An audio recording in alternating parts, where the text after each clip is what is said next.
Today I'm going to be showing you guys how to review a deck. Okay, for example, here I have a Templeton toy machine. This deck's going to have to be kind of short. I can't really get really descriptive with certain things because it only lets me upload a certain amount of time from this phone.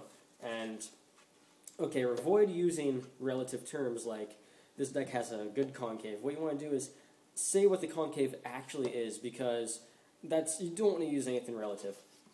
Like, say, for example, this deck has a mellow medium concave that is stepped, and stepped concave basically means it flattens out right in there, and it has a medium kick. Avoid saying this deck has a good pop. Because, for example, I tend to like a deck that has pointy kicks, and at about a mellow or medium height, and that's just what works out the best for me. But for someone else, say they might like more of a rounded kick, so you just want to say what it is, and get to know the right terminology of what you're talking about. And if you're reviewing a deck that has a technology, get to know the technology and what it actually is, and every little thing about it. And get to know a little bit about the company that you're reviewing, and keep in mind that every deck company is very inconsistent, and also they have many different shapes to choose from. For example, though, a lot of Bakers and also Ed Templeton toy machines have a rather pointy kick, but I have seen a few rounded Bakers, and I know there probably are a few rounded Ed Templeton toy machines out there, or possibly might even have a square shape, but that's just typically how they are. But there is a typical shape to each company, but they do have other shapes than just their typical shape that is most commonly seen. Another thing is, pretty much about everything about the deck is really personal preference, but there's only a few things that are actual solid fact. Like the quality of the maple, quality of the epoxy. Okay, there's many things that can affect the quality of the maple. The tree itself, for one thing, also the soil and the weather, to make sure that the area matches for that maple tree perfectly. And there's different types of maple, there's Mexican, Chinese, American, European, and the best one, which is Canadian, because they just happen to have the best soil and the best type of maple trees that just have the best quality maple.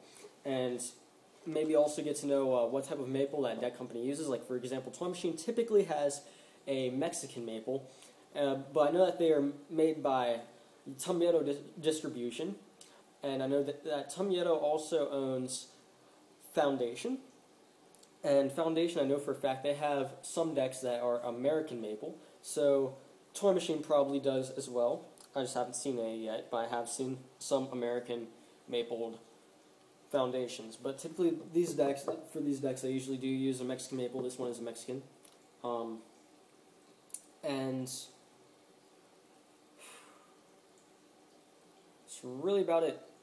Have the right terminology, know what you're talking about, know that a lot of what you're talking about is personal preference, and actually just state the facts of the deck, avoid using relative terms is the biggest thing. And that's really about it. There's a little bit more I could go into to be a little more descriptive, but I don't want to take a little too much time on this video. I just want to cover the basics in this video. So that's pretty much it with reviewing decks.